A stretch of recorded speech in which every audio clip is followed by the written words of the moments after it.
Hi, my name is Chris Elliott. I'm a fitness trainer and certified personal trainer here at St. Anne's.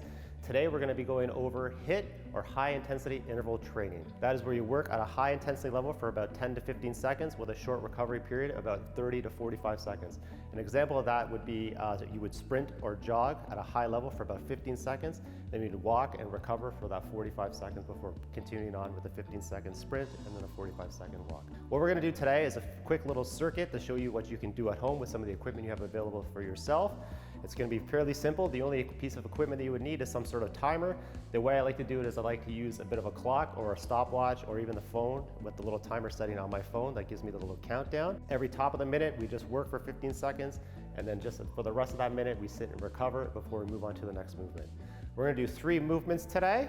First one's going to be a jumping jack. Jumping jack is fairly simple, where you jump out and jump in. If jumping is not your thing, you could just step out and step in. You would do that for 15 seconds, then you would rest for the next 45 seconds before moving on to the next movement.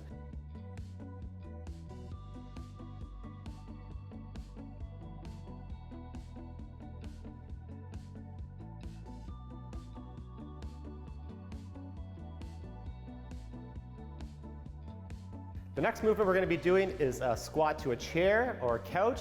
We don't have that today, so today we're going to be using a box. What you're going to do is you're going to take your chair or your couch, you're going to have it behind you, you're going to squat down, feel the chair behind, come back up. If that's a little more difficult for you, you can come down, completely sit down, and then come back up. Ideally, when we're doing this squat, we do not want to use our hands to help ourselves up. We want to use our own strength. Again, we would do this for 15 seconds, down and up. Once we've done that, we sit down, rest and recover for 45 before we move on to the next movement.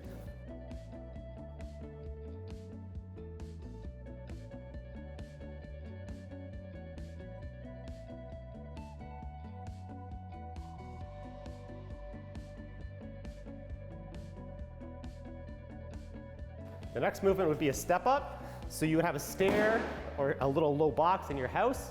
You would simply step up and step down, keep working for that 15 seconds. If you wish to challenge yourself, you could easily jump up and then step down. Again, you do that for 15 seconds, then you turn around, sit down, rest and recover for 45, and we move on back to the next movement, which would be the jumping jack again.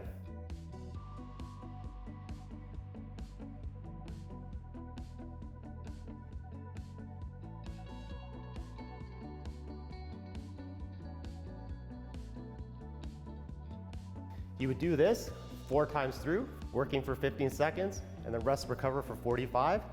Do this for 12 minutes, and that would be your workout. Some of the advantages of doing HIIT as opposed to other training methods is when you do HIIT, you're working really hard for a short amount of time while resting. Studies have shown that doing 10 minutes of HIIT cardio is the equivalent of doing a 30-minute workout. So one of the major advantages is if you're short on time, you can get into the gym, do a quick little 10-minute HIIT session, and be done instead of going on the treadmill or out jogging for about 30 minutes. It's a real quick, fast way to get some exercise in without taking up a lot of your time.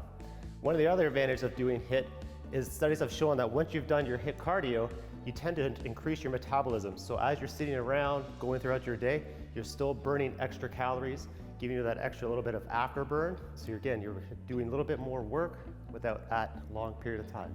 Please stay tuned for more videos on health and wellness, and keep moving.